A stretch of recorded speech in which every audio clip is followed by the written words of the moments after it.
6월 19일 예배를 경건하게 하나님께 드리겠습니다. 여호와께서는 모든 것을 선대하시며 그 지으신 모든 것을 긍휼을 베푸시는도다. 여호와여, 주께서 지으신 모든 것들이 주께 감사하며 주의 성도들이 주를 송축하리이다. 아멘.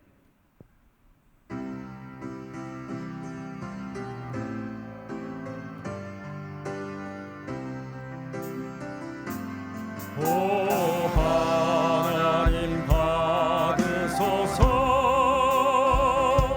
왕께 드리는 제사를 소리 높여 주님을 찬양해.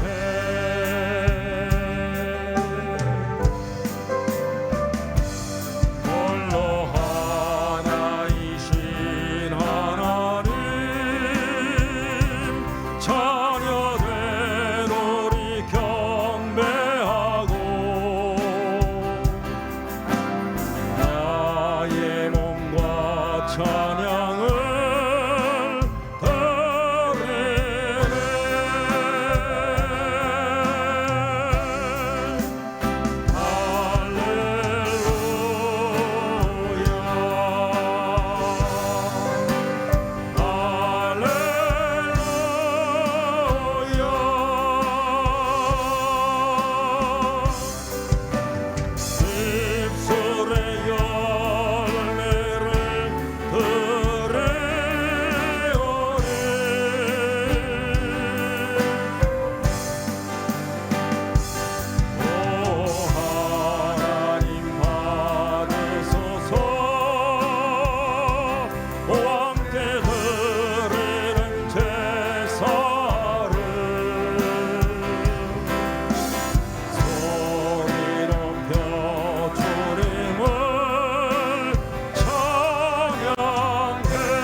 저희의 힘이 되시고 찬양이 되시고 영원한 구원이 되시는 하나님 아버지, 이렇게 거룩하고 복된 주일을 맞이하여 하나님 앞에 나와 예배 드리게 하여 주심에 감사를 드립니다. 하나님 아버지, 이 시간 우리의 마음을 다하고 뜻을 다하여 예배 드릴 때 하나님 이곳에 임재하여 주시고 우리의 예배를 통하여 홀로 영광 받아 주시옵소서.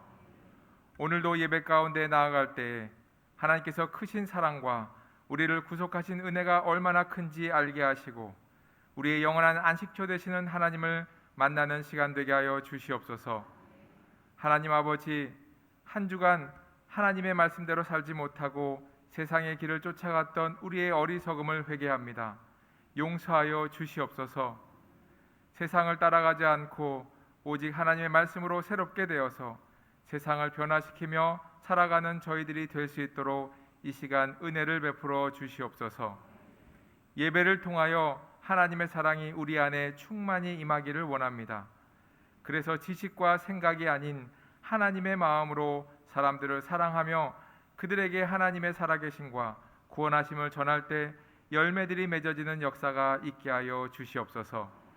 감사하며 예수님의 이름으로 기도드리옵나이다. 아멘.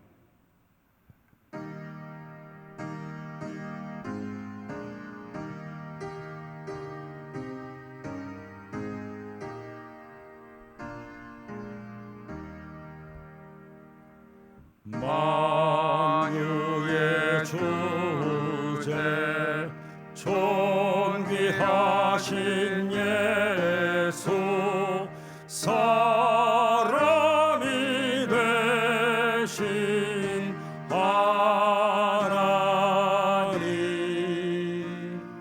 나 사모하여 영원히 섬길 내 영광 되신 주로다.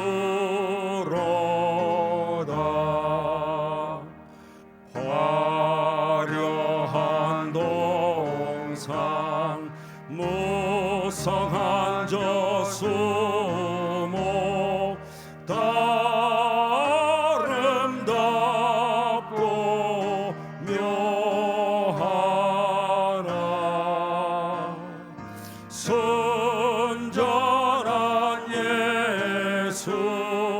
더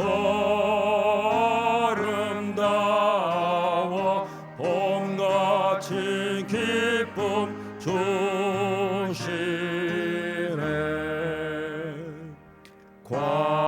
광명한 해와 명랑한 저 달빛 수많은 별들 빛나라.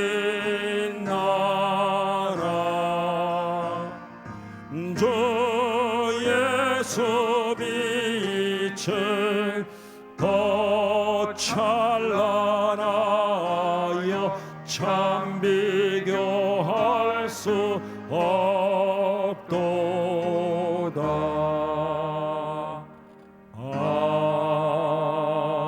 아멘.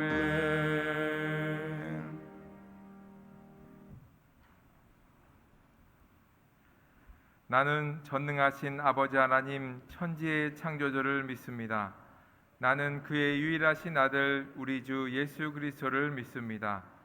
그는 성령으로 잉태되어 동정녀 마리에게서 나시고 본디어 빌라도에게 고난을 받아 십자가에 못 박혀 죽으시고 장사된 지 사흘 만에 죽은 자 가운데서 다시 살아나셨으며 하늘에 오르시어 전능하신 아버지 하나님 우편에 앉아 계시다가 거기로부터 살아있는 자와 죽은 자를 심판하러 오십니다. 나는 성령을 믿으며 거룩한 공교회와 성도의 교제와 죄를 용서받는 것과 몸의 부활과 영생을 믿습니다. 아멘.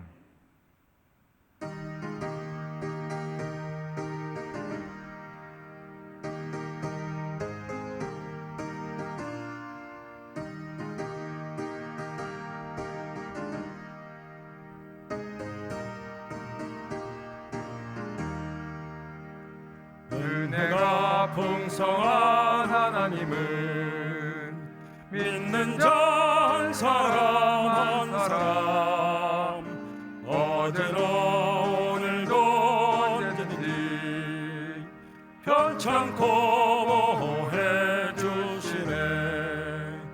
주여 성령의 은사들을 오늘도 내려 주소서.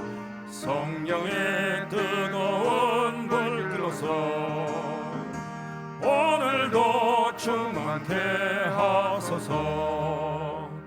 정욕과 죄악의 물든 맘을 성령의 물길로 태우사 정결케 하소서. 태우소서.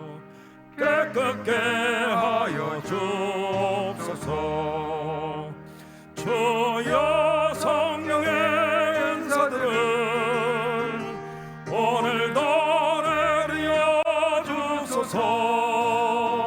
성령의 뜨거운 불길로서 오늘도 충만케 하소서.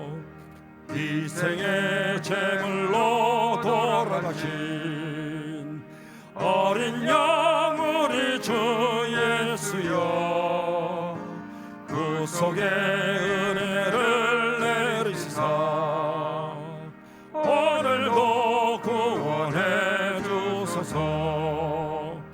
주여 성령의 은사들을 오늘도 내려 주소서.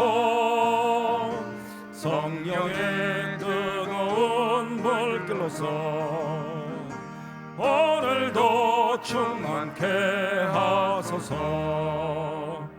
주님의 기쁘신 은혜만을 세상에 널리 전하리니 하늘의 능력과 권세로서 오늘도 입혀 주옵소서.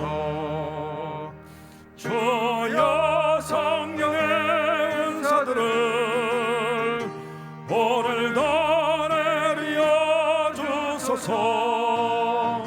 성령의 뜨거운 불길로서 오늘도 충만케 하소서.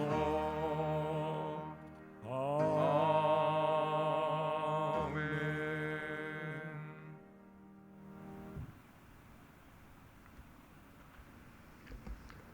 지금도 살아계셔서 그 택하신 백성들을 끝없는 사랑으로 인도하시는 하나님 아버지, 오늘도 주님의 날 은혜의 자리로 저희들을 불러주시고 하나님을 예배하게 하시니 감사를 드립니다. 아멘. 부족한 저희들 이 시간도 주님의 공로를 의지하여 은혜의 보좌 앞에 나아갑니다. 저희들의 찬양과 경배를 받아 주옵시고 하나님 홀로 영광 받아 주옵소서. 아멘.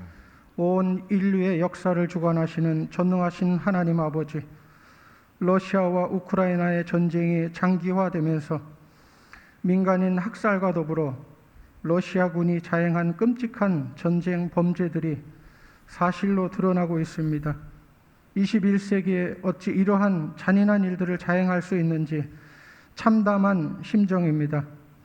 능치 못함이 없으신 전능하신 하나님 아버지, 이 시간 간절히 기도합니다. 하나님 친히 간섭하시고 개입하여 주셔서 참혹한 이 전쟁을 속히 종식시켜 주옵소서. 아멘. 석유와 천연가스 최대 수출국인 러시아와 밀 수출국인 우크라이나 두 나라의 전쟁의 여파로 전 세계의 경제 사정에 직격탄을 맞으며 고유가 물가 상승으로 이어지고 대한민국 경제 사정에도 큰 어려움이 있습니다. 대통령의 편중 인사 논란으로 여전히 대립과 갈등으로 온 국민들이 안타까운 심정으로 바라보고 있습니다. 하나님 아버지, 대통령을 비롯한 위종자들에게 지혜를 더하여 주셔서 국난을 극복하고 더 높이 도약하여 세계 속에서 선한 영향력을 나타내는 대한민국이 되도록 선하게 인도하여 주옵소서. 아멘. 은혜가 풍성하신 하나님 아버지, 내적 치유 부흥사경회를 통하여 귀한 은혜 받게 하시니 감사합니다. 우리 모두가 내적 치유를 통하여 속사람이 강건하여지고 다시 일어나 우리의 신앙이 회복되기를 원합니다. 믿음의 방언인 감사가 넘쳐나게 하시며 그리스도의 좋은 군사로 새롭게 거듭나게 하옵소서. 아멘. 이 시간 말씀을 전하시는 담임 목사님 능력의 장중에 붙들어 주옵시고 성령 하나님께서 우리의 마음을 조명하여 주셔서 말씀을 잘 깨닫고 은혜 받을 수 있도록 인도하여 주옵소서. 아멘. 감사를 드리오며 귀하신 예수님의 이름으로 기도하옵나이다. 아멘. 아멘.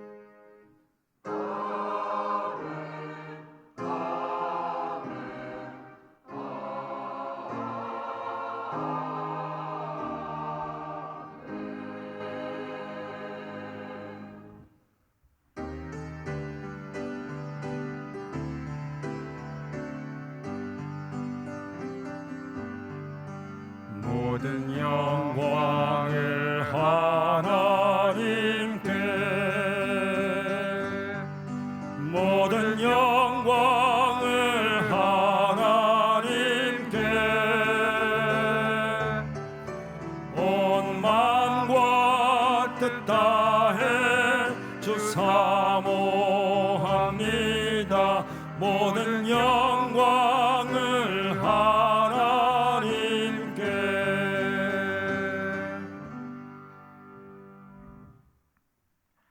저희의 영원한 반석 되시며 산성이 되시는 하나님 아버지, 하나님의 보호하심과 인도하심으로 한 주간도 승리하며 살게 하시니 감사를 드립니다. 우리를 사랑하시고 언제나 선한 길로 인도하시는 하나님의 은혜에 감사하며 정성을 다해 준비한 예물을 올려드리오니 기쁘게 받아주시고 연락하여 주시옵소서.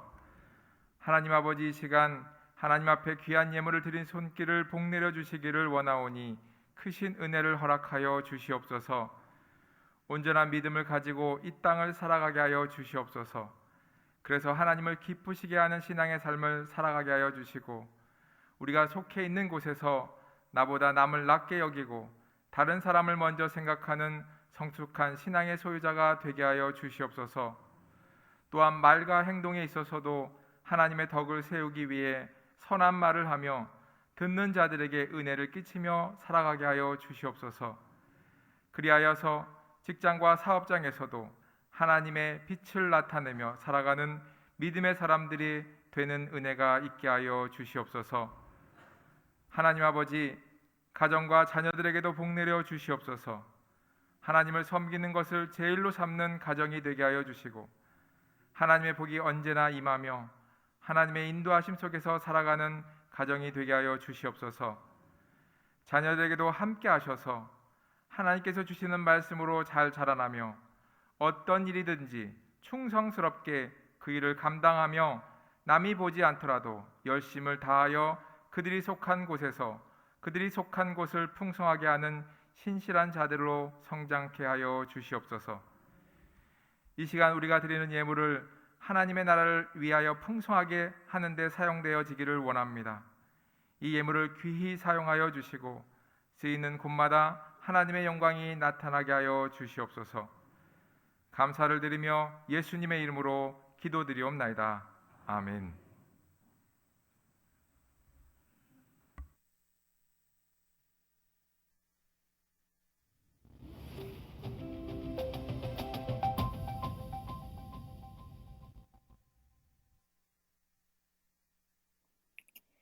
안녕하세요. 6월 셋째 주 소망 뉴스를 전해드리겠습니다.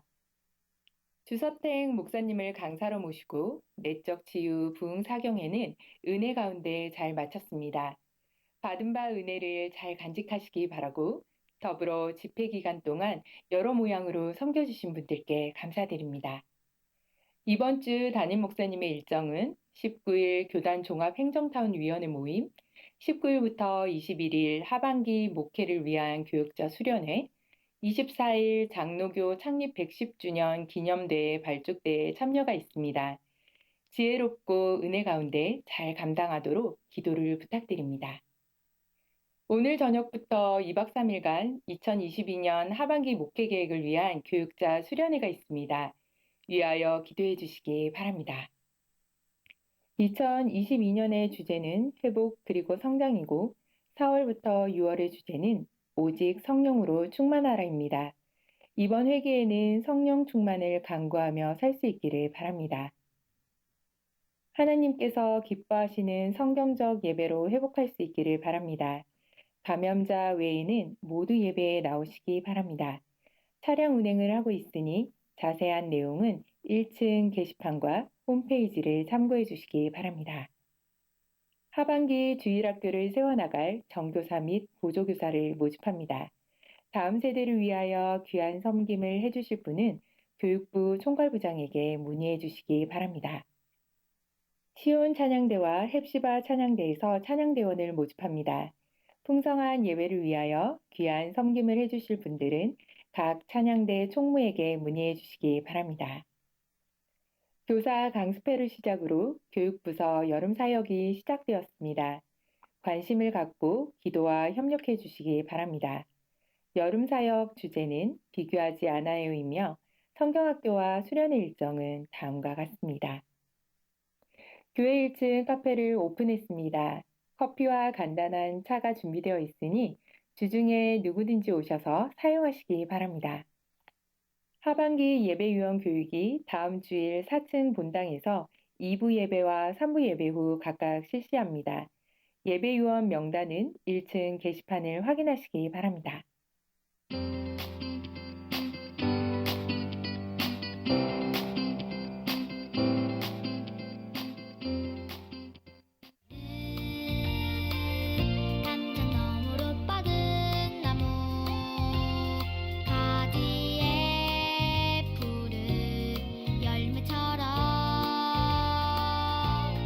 하나님의 귀한 축복이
오늘 하루도 예배 가운데 큰 은혜 받으시기 바라고 성령님의 인도를 따라 성령의 열매 맺는 한 주간 되시기 바랍니다.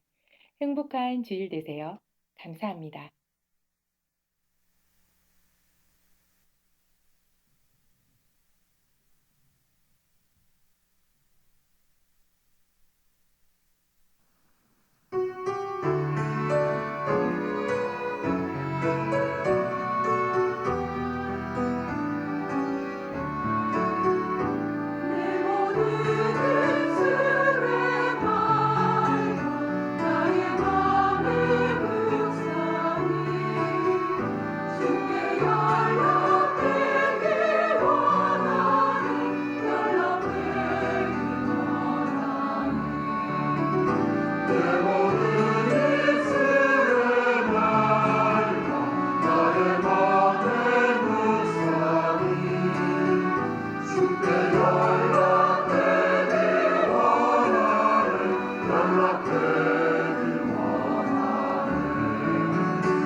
우리가 3일 동안 집회를 통해서 많은 깨달음과 은혜를 받았습니다.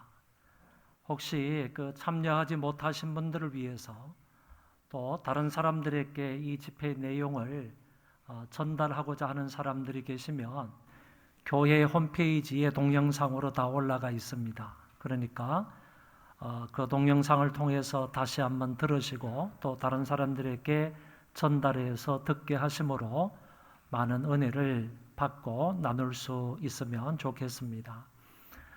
특별히 어떤 분들이 얘기하시기를 우리뿐만 아니라 이번 기회 때에 안 믿는 분들에게도 이 내용이 전달되면 참 좋았을 거다, 좋았겠다 이런 표현을 했습니다. 그러므로 여러분들 혹시 주변의 식구들 꼭 들어야 될 사람들이 있겠다라고 판단이 되시면 여러분들이 그 내용을 좀 전달해서 많은 사람들에게 유익이 되도록 해주시면 감사하겠습니다. 하나님 말씀을 보겠습니다. 갈라디아서 5장 22절 23절입니다. 갈라디아서 5장 22절 23절 제가 봉독하겠습니다. 오직 성령의 열매는 사랑과 희락과 화평과 오래 참음과 자비와 양선과 충성과 온유와 절제니 이 같은 것을 금지할 법이 없느니라. 아멘. 오늘부터는 성령님의 열매에 대하여서 함께 하나님의 말씀을 살펴보기 원합니다. 그런데 성령님의 열매를 살펴보기 이전에 두 가지 고려해야 할 사항이 있습니다. 그 첫 번째 사항은 오늘 사도 바울은 성령님의 열매를 말씀하시기 이전에 그 앞에 육체의 현저한 일에 대하여서 이야기를 했습니다. 그 육체의 현저한 일이 무엇인가? 이 부분에 관해서 간단하게 살펴보고 육체의 현저한 일과 성령의 열매 사이에는 어떤 연관이 있는지 이것부터 먼저 살펴보아야 하겠습니다. 다시 말해서 육체의 일과 성령의 열매 사이에는 어떤 연관이 있는가? 바울은 육체의 일이 무엇인지에 관해서 오늘 성경을 통하여서 분명하게 말씀해 주셨습니다. 갈라디아서 5장 19절부터 21절 말씀을 보시면 육체의 일은 분명하니 곧 음행과 더러운 것과 호색과 우상숭배와 주술과 원수 맺는 것과 분쟁과 시기와 분냄과 당 짓는 것과 분열함과 이단과 투기와 술취함과 방탕함과 또 그와 같은 것들이라. 전에 너희에게 경계한 것 같이 경계하노니 이런 일을 하는 자들은 하나님의 나라를 유업으로 받지 못할 것이요. 여러분, 여기 말씀에 보면 사도 바울은 육체의 현저한 일이 무엇인지를 16가지 사항을 통하여서 밝혀주고 있습니다. 이런 것들은 육체의 욕심을 따라서 행함으로 인한 결과가 되겠습니다. 내가 육체의 소욕을 따라서 행하게 되면 이런 16가지 결과가 나타난다. 그런 얘기가 되겠습니다. 우리가 성령을 따라 살지 아니하고 육체의 욕심을 따라서 살면 결국 이와 같은 결론에 다다르게 된다는 말입니다. 그리고 이런 일을 행한 사람은 결코 하나님 나라를 유업으로 받을 수 없다고 하셨습니다. 다시 말해서 육체의 욕심을 따라서 사는 사람은 결국 하늘나라, 천국을 유업으로 받을 수가 없다. 그런 얘기입니다. 바울은 육체의 욕심을 따라 행한 결과를 말하고 이어서 성령의 은사를 따라서 행한 결과는 성령의 열매임을 말하며 성령의 열매 9가지를 말씀하고 있습니다.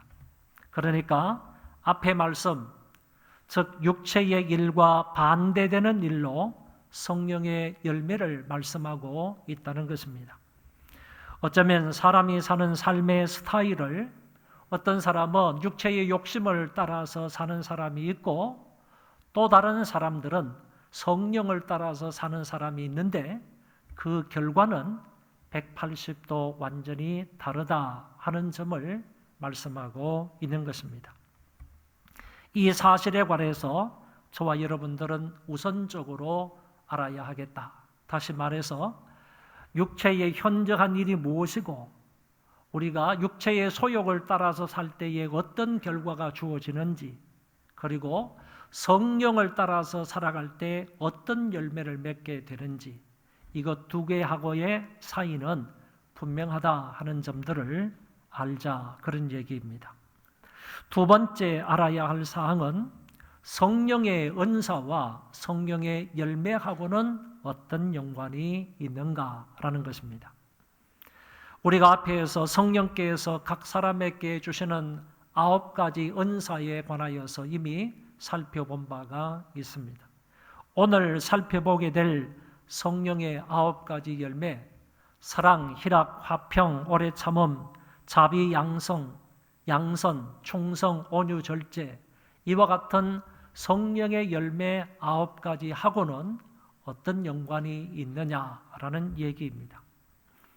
열매라는 것은 성도들에게 주어진 성령의 은사를 행함으로 나타나는 결과입니다.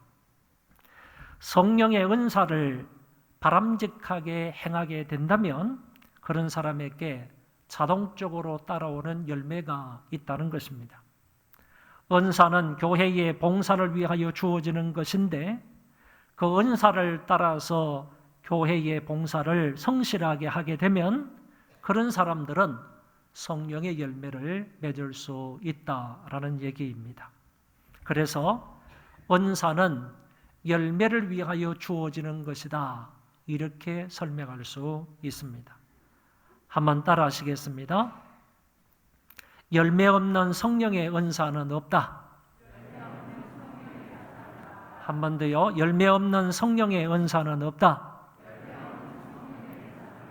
성령의 은사가 있을 때 그 성령의 은사를 따라서 성실하게 봉사하게 되면 그 사람에게는 반드시 성령의 열매를 맺을 수 있다라는 말이 되겠습니다. 열매로 그 나무를 안다고 주님이 말씀을 하셨는데 성령의 열매를 보아서 저분이 성령으로부터 받은 은사가 무엇인지를 확인할 수 있다는 것입니다.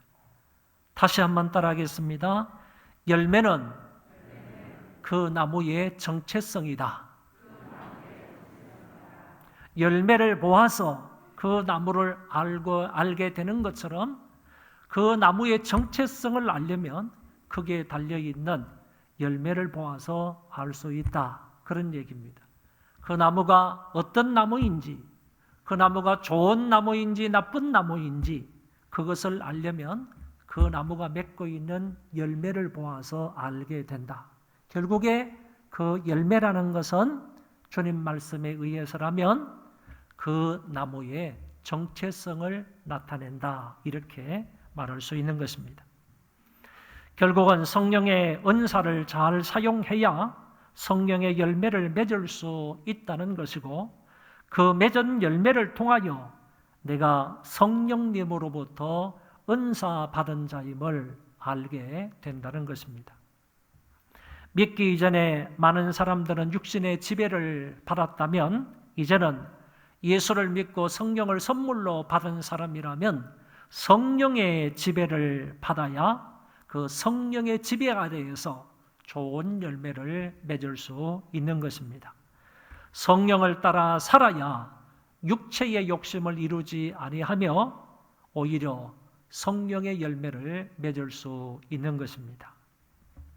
이제 이 2가지 사항들을 알았다면 오늘 본문 말씀으로 들어가서 성령의 열매에 대하여 구체적으로 살펴보도록 하겠습니다. 오늘 우리가 읽은 갈라디아서 5장 22절 23절은 이렇게 되어 있습니다. 오직 성령의 열매는 사랑과 희락과 화평과 오래 참음과 자비와 양선과 충성과 온유와 절제니 이 같은 것을 금지할 법이 없느니라. 여기에서 성령의 열매를 9가지로 말씀하고 있는데 앞에 나와 있는 4가지 사항만 이 시간에 살펴보도록 하겠습니다. 먼저 사랑의 열매입니다. 여러분 성경을 읽다가 또는 하나님의 말씀을 듣다가 사랑이라는 단어가 나오게 되면 우선적으로 생각해야 할 것은 이 사랑의 기원은 하나님이다라는 것을 생각하셔야 됩니다.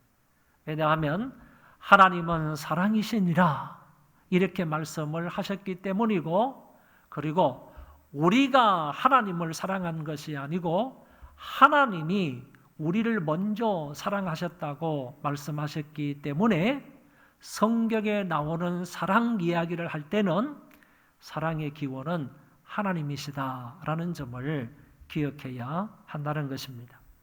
그리고 이 사랑은 인간 편에서 하는 사랑일 때는 반드시 사랑의 대상이 두 방향으로 나뉘어진다는 것입니다. 한 방향은 하나님이시고 또 다른 한 방향은 우리 이웃들입니다.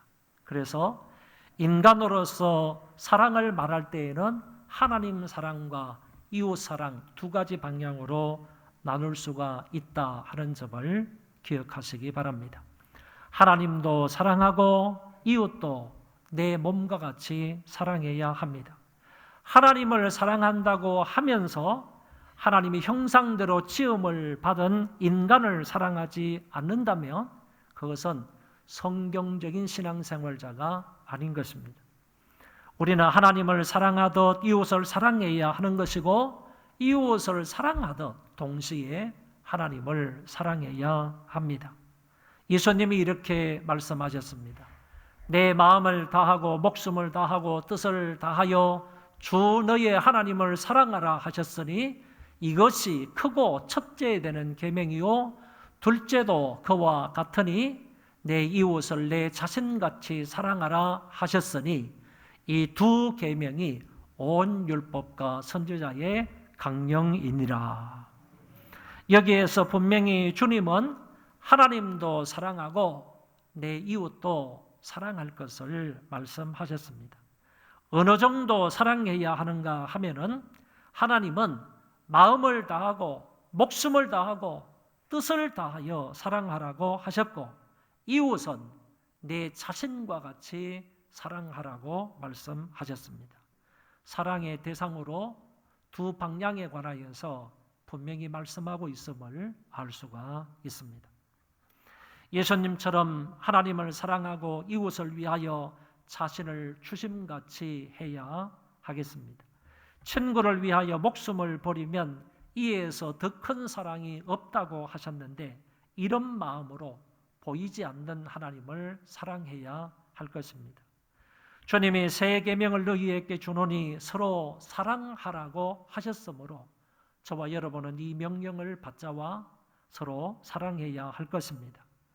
로마서 13장 10절에서는 사랑은 이웃에게 악을 행하지 아니하나니 그러므로 사랑은 율법의 완성이라고 말씀하셨습니다.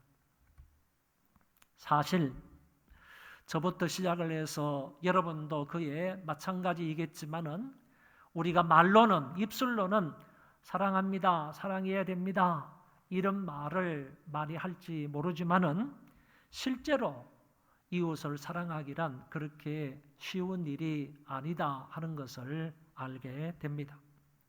우리는 사랑을 말로만 하지 말고 실천하려고 해야 합니다. 사랑은 명사가 아니라 동사입니다. 사랑, 국어학적으로는 명사로 되어 있지만은 사랑은 명사가 아니라는 점입니다.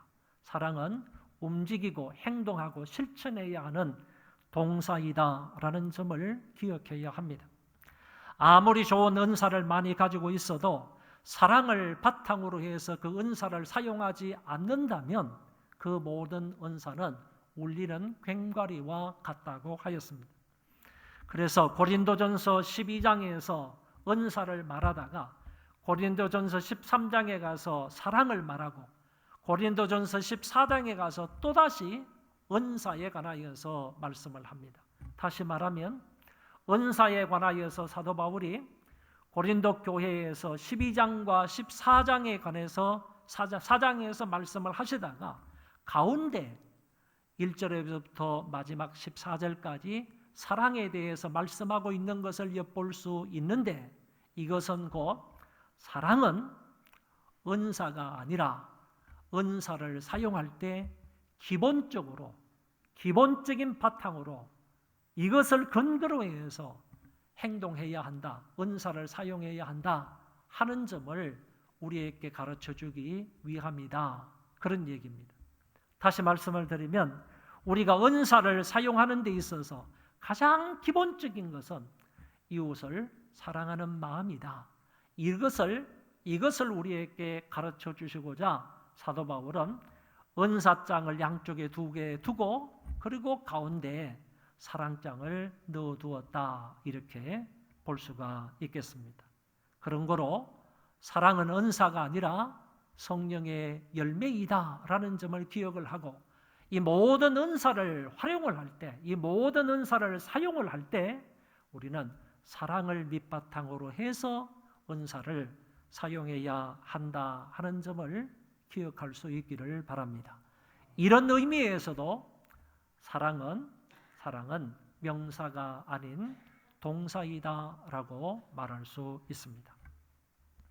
혹자는 말하기를 사랑은 최고의 덕이다 이렇게 말했고, 또 어떤 사람은 천국은 서로 사랑하는 사람들만 거하는 세계이다 이런 말로도 천국을 표현을 했습니다. 주님은 내 원수까지도 사랑하라고 말씀을 하셨고, 바울은 고린도전서 13장 13절에서 믿음, 소망, 사랑 이 세 가지는 항상 있을 것인데 그 중에 제일은 사랑이라고 말씀하셨습니다. 제일 좋은 이 사랑의 열매, 우리 소망의 모든 식구들은 많이 맺을 수 있기를 바랍니다. 옆 사람 보고 한번 인사하겠습니다. 사랑합니다. 다시 한번요. 제가 먼저 사랑하겠습니다. 제가 먼저 사랑을 실천하겠습니다. 사실은 이렇게 말은 하지만은요, 실제적으로 사랑하기라는 쉽지 않다는 얘기입니다. 그러나 이렇게 말을 해놓고 나면 이 말을 이제 생각을 하면서 내가 그렇게 말한 것처럼 내가 살아야 되겠다, 실천해야 되겠다 하는 그런 각오를 한 번 더 하게 될 것 같습니다. 여러분, 이제 사랑의 은사, 사랑의 열매를 풍성히 맺을 수 있기를 바랍니다. 성령의 2번째 열매는 희락입니다. 헬라어로 희락을 카라라고 하는데 이 말에는 기쁨, 즐거움, 유쾌, 행복이라는 뜻을 가지고 있습니다. 그렇기 때문에 이것은 세상적인 값싼 승리에서 오는 기쁨을 말하지 않고 하나님께 기반을 둔 기쁨이다 이렇게 말할 수 있습니다. 이런 기쁨은 우리 영혼 깊은 곳에서 우러나오는 그런 기쁨을 말하는 것입니다. 그래서 주님도 말씀하시기를 내가 가지고 있는 이 기쁨이 너희 안에 충만히 있기를 원한다. 그런 거로 제자들이 가질 수 있는 그 기쁨이라는 것은 세상으로부터 오는 기쁨을 말하는 것이 아니라 주님 안에 있는 기쁨이기 때문에 바로 그 기쁨은 하나님 아버지를 근거해서 오는 그런 기쁨이다 이렇게 말할 수 있는 것입니다.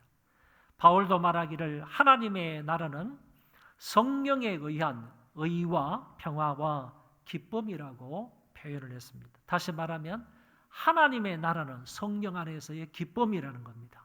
그런 거로 이 기쁨은 성령의 열매이다 이렇게 말할 수 있는 것이죠. 혹자는 사랑이 있는 곳에 희락이 있다 이런 말을 했습니다. 그러므로 사랑이 있으면 사랑하는 자도 기쁨을 이기지 못하고 사랑을 받는 자도 역시 기뻐할 수밖에 없다라고 할 수 있습니다. 희락의 필요성은요, 다시 말해서 이 기쁨의 필요성은 육체의 건강을 위한 의미도 있지만은 그것보다는 신앙의 건전성을 위해서도 기쁨이 필요한 것이고, 더 나아가서 하나님께 감사하기 위해서도 마음의 기쁨이 있어야 한다라고 합니다. 다시 말해서 우리 마음속에 기쁨이 넘칠 때요, 육체도 건강하게 된다는 얘기고 경건 생활에 더 열심히 할 수 있다는 얘기고, 뿐만 아니라 하나님 앞에 더욱더 많이 감사할 수 있다 그런 얘기가 되겠습니다. 지난 주일 제가 히스기야의 예배 회복에 관하여서 말씀을 드렸습니다. 이 히스기야 왕이 200년 만에, 정확하게 말하면 202년 만에 북쪽에 있는 이스라엘 백성들을 모으고 그리고 남쪽에 있는 유다 백성들을 다 불러 모아서 이제 하나님 앞에 유월절 제사와 그리고 무교절 제사를 드리게 되는데, 장장 2주 동안이나 연거푸 모여서 하나님 앞에 예배를 드렸습니다. 정말 감격스러운 예배를 드렸고 뿐만 아니라 은혜스러운 예배를 드림으로 인하여 하나님께서 2주 동안의 그들의 예배를 통해서 큰 영광을 받으셨습니다. 그랬을 때 성경에 보면 그 예루살렘 성 안에 정말 전무후무할 정도로 큰 기쁨이 예루살렘 성 안에 있었다, 이렇게 말씀하고 있습니다. 여러분, 참된 예배 한 번을 통하여서도요, 그 예배를 통하여 하나님께도 기쁨이 될 수가 있지만은 예배자들에게 정말 놀라운 그런 기쁨이 있을 수 있다 하는 점을 알 수가 있습니다. 예배를 통한 이런 기쁨도 저와 여러분들 안에 충만하시기를 바랍니다. 어느 날 예수님이 70인 제자들의 전도 보고를 받았습니다. 제자들이 나아가서 전도를 하는데 예수 그리스도의 이름으로 귀신들을 쫓아냈더니 그 귀신들이 나가떨어지고 그 사람들이 온전하게 되어서 하나님 앞에 영광을 돌리는 이런 일들이 많이 일어나게 되었습니다. 70인 전도대원들이 나가서 전도를 하고 나서 예수님께 다시 돌아와서 보고를 하는데 이런 말로 보고를 한 겁니다. 주의 이름이면 귀신들도 우리에게 항복하더이다. 이렇게 보고를 했더니 주님께서 그 말씀을 들으시고 이렇게 말씀을 하셨습니다. 귀신들이 너희에게 항복하는 것으로 기뻐하지 말고 너희들의 이름이 하늘나라 생명책에 기록되어 있는 것으로 인하여 기뻐하라. 여러분, 얼마나 본질적인 말씀을 주님께서 하셨습니까? 제자들은 지금 예수 그리스도의 이름으로 귀신들을 쫓아내니까 그 귀신들이 나가 떨어지는 이런 모습을 보고 기적의 현장을 보고 나서 너무 기쁜 나머지 주님 앞에 와서 이런 고백을 하고 이런 보고를 드렸는데 주님께서는 오히려 귀신이 나가는 것, 이적이 일어난 것으로 인하여 기뻐하기보다는 너희들의 이름이 하늘나라 생명책에 기록되어 있는 것으로 기뻐하라. 참 기쁨의 이유와 그 본질을 예수님께서 이렇게 가르쳐 주신 것입니다. 이적을 보고 기뻐하라는 얘기가 아니고 너희들의 이름이 하늘나라 생명책, 다시 말해서 너희들이 예수 그리스도로 말미암아 구원받은 것으로 인하여 기뻐하라는 얘기입니다. 저와 여러분들에게 이런 기쁨이 있기를 바랍니다. 주님은 내가 주는 기쁨은 세상이 주는 것 같지 아니하다고 하셨고 또한 내가 준 이 기쁨을 아무도 빼앗아갈 자가 없다고 말씀하여 주셨습니다. 예수님이 제자들을 위하여 기도하시면서 이 기쁨이 너희 안에 충만히 있기를 위하여 기도하셨던 내용도 우리가 알고 있습니다. 주님의 이 같은 축복의 결과로 제자들은 기쁨으로 가는 곳곳마다 복음을 전하였더니 곳곳에 복음으로 인한 기쁨의 역사가 일어나게 되었습니다. 사도행전 13장에서 제자들은 기쁨과 성령이 충만하니라고 했습니다.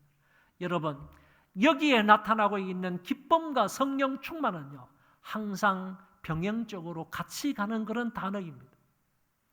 여러분, 그대로 믿으시기를 바랍니다. 기쁨이 있는 곳에, 참된 기쁨이 있는 곳에 성령 충만이 있어요. 성령 충만이 가는 곳에는 항상 기쁨이 따라다니는 거예요. 그래서 여기 사도행전 13장에 나오는 이 말씀처럼요, 참된 기쁨이 있는 데는 그 성령 충만이 있는 거예요. 성령 충만의 역사가 있는 데는요, 반드시 기쁨이 있다, 함께 간다 하는 사실을 우리는 기억할 수 있겠습니다. 더 나아가서 사도행전 8장에 보면 빌립에 의해서 사마리아 성에 복음이 편만하게 전파가 되었을 때 그 사마리아 성 안에 큰 기쁨이 있었다, 이렇게 말씀을 합니다. 우리도 부지런히 예수 그리스도의 십자가와 부활, 이 귀한 복음을 이 백오성의 곳곳마다 전파함으로 인하여서 복음으로 인하여 이 백오성 안에 큰 기쁨이 있게 되기를 바랍니다. 사도 바울은 감옥 안에서 항상 기뻐하라, 주 안에서 다시 말하노니 기뻐하라고 말씀을 하셨고, 더 나아가서 항상 기뻐하는 것이 너희를 향하신 주님의 뜻이다. 이런 말씀도 하셨습니다. 그러므로 기쁨은요, 참된 기독교인들의 표지이다. 이렇게 말할 수가 있습니다. 참된 기독교인들의 표지, 저 사람이 정말 참된 기독교인인가 아닌가라는 것을 무엇을 보아서 알 수 있느냐라고 하면 그 사람이 어떤 상황에 처해 있든지 간에 주님이 주시는 그 기쁨이 있느냐 없느냐, 그걸 보아서 그 사람이 참된 기독교인인지 아닌지를 알 수가 있다. 그런 얘기입니다. 여러분, 환경과 상관이 없이 세상이 주지 못하는 주님으로부터 오는 이 전천후 기쁨이 저와 여러분들 안에 충만하시기를 바랍니다. 세 번째, 다음에 나오는 성령의 열매가 화평입니다. 화평도 성령의 열매인데 성경을 곰곰이 살펴보면 성경은 화평이라는 이 말보다도 평강이라는 말이 더 많이 나옵니다. 그래서 여러분, 에이레네라는 이 헬라어가 화평이라는 말도 번역이 되지만은 또 다른 더 많이 번역되는 단어가 평강이다 하는 말을 생각하시면 좋겠습니다. 사도 바울은 개인이나 교회에 문안 인사를 할 때 특별히 이 은혜와 평강이라는 말을 많이 사용을 합니다. 로마 교회를 향해서, 그리고 고린도 교회를 향해서, 그리고 갈라디아 교회를 향해서도 동일하게 인사를 하면서 하나님 아버지와 주 예수 그리스도의 은혜와 평강이 너희들에게 있기를 원하노라. 이렇게 교회들에게 문안 인사를 할 때마다 바울은 은혜와 평강, 에이레네라는 말을 많이 사용을 했습니다. 성경은 하나님과 인간과의 화평을 매우 강조하고 있습니다. 인간의 범죄로 말미암아 하나님과 인간의 관계가 단절이 되었습니다.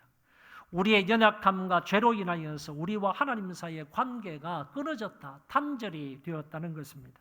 그런데 하나님이 우리를 이처럼 사랑하사 독생자 예수 그리스도를 십자가 위에 보내주심으로 이 관계를 화목해 하셨습니다. 평강의 왕이신 주님이 이 세상에 오셔서 원수된 관계를 화목하게 해 주셨다는 말씀입니다. 곧 우리가 원수 되었을 때에 그의 아들의 죽으심으로 말미암아 하나님과 화목하게 되었은즉 화목하게 된 자로서는 더욱 그의 살아나심으로 말미암아 구원을 받을 것이니라. 그뿐 아니라 이제 우리로 화목하게 하신 우리 주 예수 그리스도로 말미암아 하나님 안에서 또한 즐거워하느니라. 여러분, 우리와 하나님 사이의 이 관계는요, 정말 죽었다 깨나도 화목한 관계가 될 수가 없었습니다. 절대로 우리와 하나님 사이에는 화목된 그런 관계가 될 수 없었는데 하나님의 아들 독생자 예수 그리스도께서 끼어들으셔서 한 손은 우리의 손을 잡으시고 또 다른 한 손은 하나님의 손을 잡으셔서 저와 여러분들과 하나님 사이의 관계를 화목히 하셨다는 겁니다. 화목하게 해주시는 분은 바로 예수 그리스도이십니다. 그런 거로 마지막 부분에 우리 주 예수 그리스도 말미암아 하나님 안에서 또한 즐거워하느니라. 그렇기 때문에 하나님과 화목된 그런 사람들은 이제 그 이후로 그리스도로 말미암아 하나님 안에서 즐거움을 누리게 된다라고 말씀을 하셨습니다. 한 번 더 따라하겠습니다. 화평의 하나님께서 우리를 화평 중에 부르셨고 우리에게 화평케 하는 직책을 맡기셨다. 무슨 말씀인가 하면은요, 이 평강의 하나님, 화평의 하나님께서 우리를 사랑하셨기 때문에 예수 그리스도를 통하여서 우리와 화목한 그런 관계가 됐다는 얘기입니다. 그런 화평의 하나님께서 화평 중에 저와 여러분들을 부르셨다는 겁니다. 화평 중에 부르셨고 우리들에게 맡겨주신 그때부터의 직책이 뭐냐 하면은 화평케 하는 직책을 주셨다. 그런 얘기를 요약해서 그렇게 말할 수 있다는 것입니다. 그렇기 때문에 하나님과 화목된 사람들은 이제 나아가서 이웃들과 화목하게 살아야 한다는 말입니다. 주님이 화평케 하는 자는 하나님의 아들이라 칭함을 받으리라 말씀을 하셨습니다. 하나님의 아들 된 정표 중에 하나가 다른 사람들 사이에 들어가서 화평하게 하는 것입니다. 성경은 어떤 사람들을 지정하지 않으시고 이렇게 말씀하십니다. 주를 깨끗한 마음으로 부르는 자들과 함께 화평함을 따르라 그랬습니다. 저와 여러분이 그리스도와 화목된 사람이 되었다면 화목케 하는 직책을 부여받았으므로 이제 나아가서 어느 누구하고든지 다 화목한 그런 관계를 유지해야 되고, 그리고 다른 사람 사이에 불화한 그런 관계, 좋지 못한 관계 속에도 우리가 들어가서 두 사람 사이를 화목케 하는 그런 역할을 감당해야 하겠다라고 볼 수가 있겠습니다. 우리가 잘 아는 성 프란시스라는 사람이 평화의 기도를 드렸습니다. 우리가 잘 아는 것처럼 이렇게 되어 있습니다. 주여 나를 평화의 도구로 써 주소서. 미움이 있는 곳에 사랑을, 다툼이 있는 곳에 용서를, 분열이 있는 곳에 일치를, 의혹이 있는 곳에 믿음을, 그릇됨이 있는 곳에 진리를, 절망이 있는 곳에 희망을, 어둠이 있는 곳에 빛을, 슬픔이 있는 곳에 기쁨을 가져오는 자 되게 하소서. 이런 프란시스의 평화의 기도가 있습니다. 오늘 이 한 시간에는 바리톤 홍신희 씨가 찬양을 하겠습니다.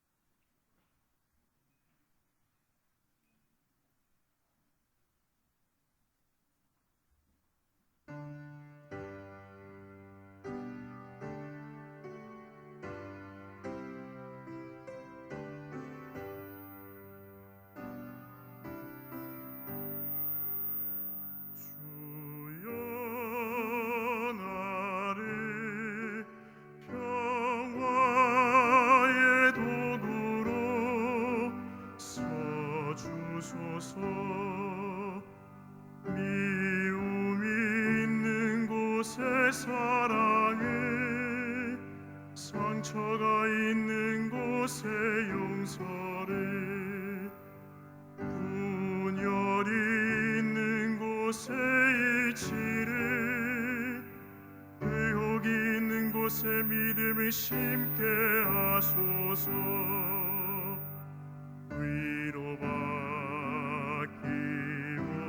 위로받기보다는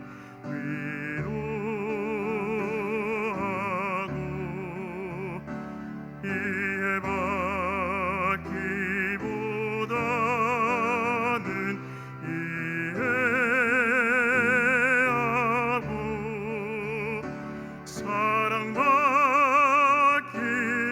사랑받기도하는 사랑하며, 주님을 온전히 믿음으로 영생을 얻 때문이니. 주여 나를 평화의 도구로 써주소서.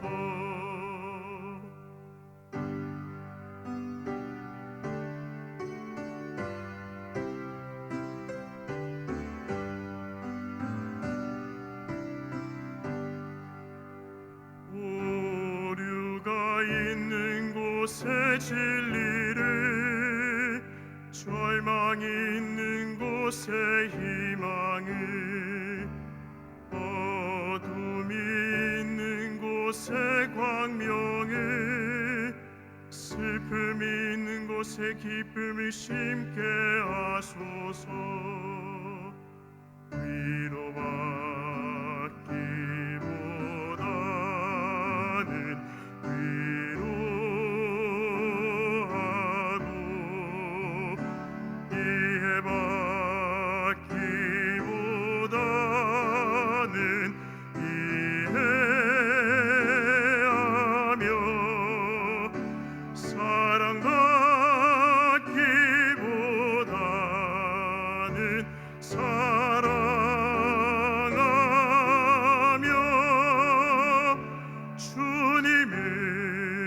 온전히 믿음으로 영생을 얻기 때문이니 주여 나를 평화의 도구로 써주소서. 아멘.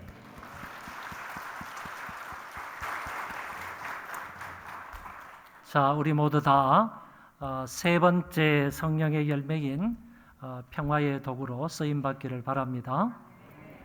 네 번째 성령의 열매가 있습니다. 성령의 열매는 오래 참음입니다.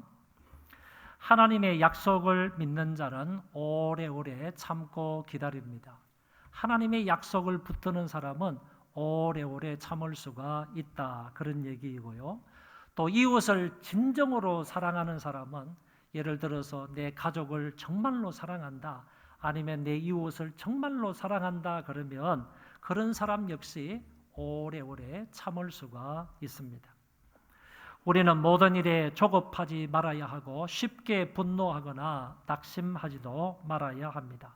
모든 일은 하나님께서 정하신 때가 있습니다. 우리는 그 때를 기다리며 그 때를 보고 참고 인내해야 할 것입니다.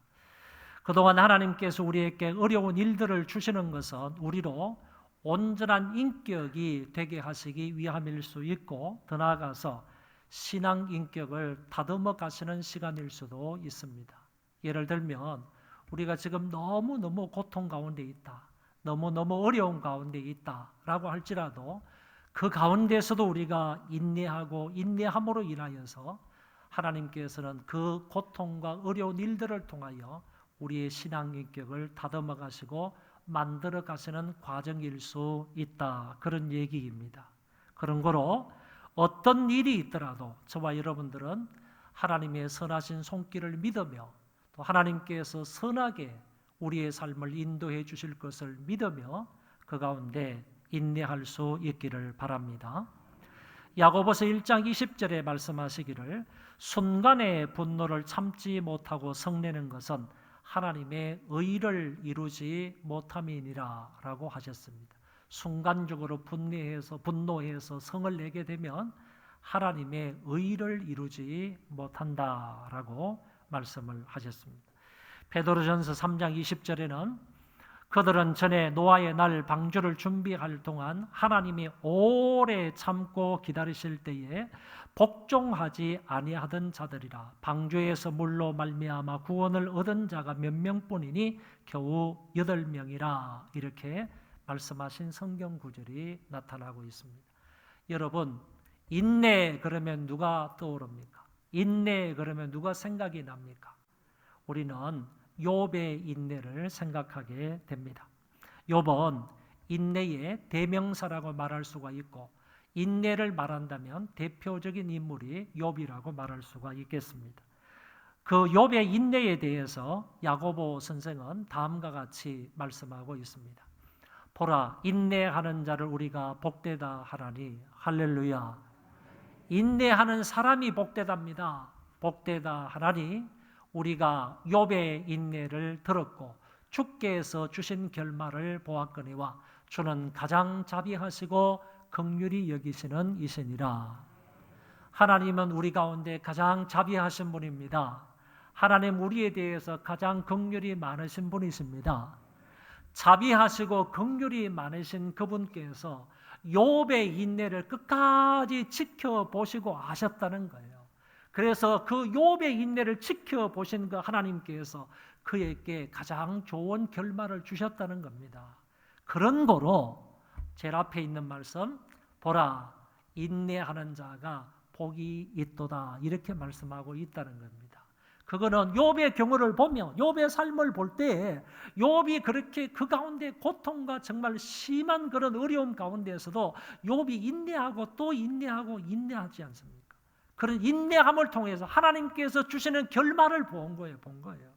이거를 볼 때에 야고보 선생도 분명히 말할 수 있는 거예요. 인내하는 사람이 복되다 이거지. 그 사실을 이 말씀을 통해서 명확하게 말씀해 주고 있습니다. 히브리서 10장 36절에 말씀하시기를 너희에게 인내가 필요하면 너희가 하나님의 뜻을 행한 후에 약속을 받기 위함이라. 갈라디아서 6장 9절에서는 우리가 선을 행하되 낙심하지 말지니 피곤하지 아니하면 때가 이름에 거두리라고 하셨습니다. 여러분, 성경은 끝까지 견디는 자가 구원을 얻는다고 하셨습니다. 믿으시기 바랍니다. 끝까지 견디는 자가 구원을 얻는데요. 여러분, 말세가 되면 환난과 핍박과 고난이 더 많아진다고 했습니다. 그런 가운데서도 환난과 핍박과 고난과 어려움 속에서도 끝까지 견디는 자가 구원을 받는다고 했습니다. 여러분, 또 끝까지 견디는 자가 승리하는 겁니다. 그리고 끝까지 견디는 자가 축복을 받는 것이고 끝까지 견디는 자가 문제 해결을 받는 것입니다. 이런 은혜가 있기를 바랍니다. 성령님께서 우리에게 각종 은사를 주신 것은 열매를 맺게 하시기 위함입니다. 혹자는 말하기를 이 시대는 열매를 구하기보다 꽃을 구하는 시대이다라는 말을 했습니다. 그러나 성경은 꽃보다도 열매를 구하고 있습니다. 여러분 각자에게는 하나님께서 주시는, 성령께서 주시는 은사와 달란트가 다 있습니다. 그 주어진 은사를 선한 청지기 같이 잘 사용함으로 하나님께서 기뻐하시는 열매를 맺을 수 있기를 바랍니다. 여러분이 만약 육체의 소욕을 따라서 살면 악한 열매를 거둘 뿐입니다. 그런 사람은 결코 하나님 나라를 유업으로 받을 수 없습니다. 그러므로 소망의 모든 식구들은 육체의 욕심을 따라서 살지 말고 오직 성령의 은사를 따라서 행함으로 성령의 좋은 열매들을 맺을 수 있기를 바랍니다. 사랑의 열매를 맺으십시오. 희락의 열매를 맺고요, 화평의 열매를 맺고 오래 참음의 열매를 탐스럽게 맺음으로 하나님께 영광 돌릴 수 있는 우리 모두가 되시기를 바랍니다. 제가 간단히 기도하고요. 오늘 다른 순서가 있죠? 없습니까? 새가족부? 예. 네. 자, 그러면 다 일어나시겠습니다. 다 일어나셔서 평화의 기도 한번 찬송하고 기도하고 마치겠습니다.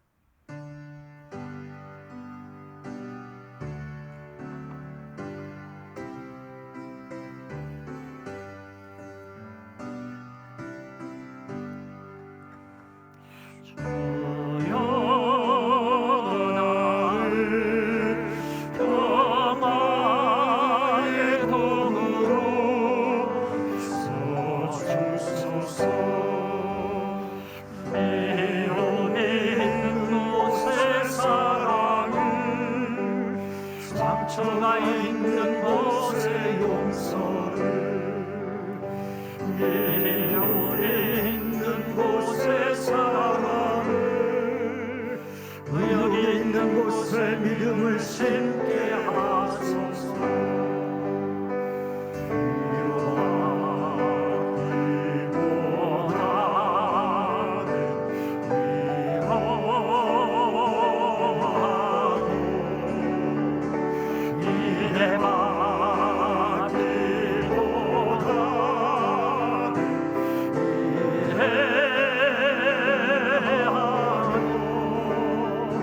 사랑받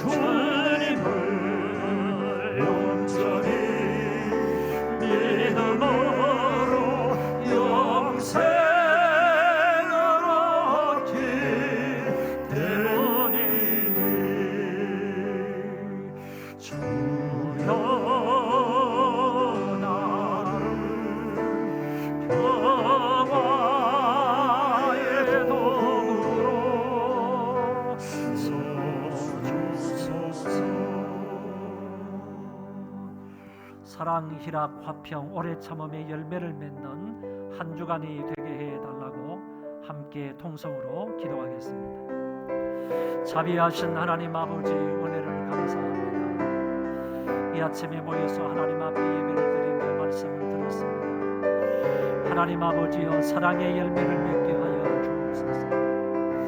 희락의 열매를 맺게 하여 주시고 화평의 열매를 맺으며 뿐만 아니라 오래 참음의 열매를 맺으며 살게 하여 주옵소서. 우리의 삶 가운데 하나님 아버지 함께 하시고 도와주시고 이런 성령의 열매를 주렁주렁 맺어서 탐스러운 열매를 맺음으로 우리 아버지 하나님 앞에 기쁨과 즐거움이 되는 우리의 삶이 되게 하여 주시옵소서. 이 아침에도 하나님의 말씀을 듣고 돌아가는 심령들 위해 은혜를 베풀어 주시기를 원합니다. 함께하여 주시기를 원합니다. 역사하여 주시기를 원합니다. 이런 열매를 많이 맺어서 한 주간도 하나님의 영광을 드러낼 수 있는 복된 자들 다 되게 하여 주시옵소서.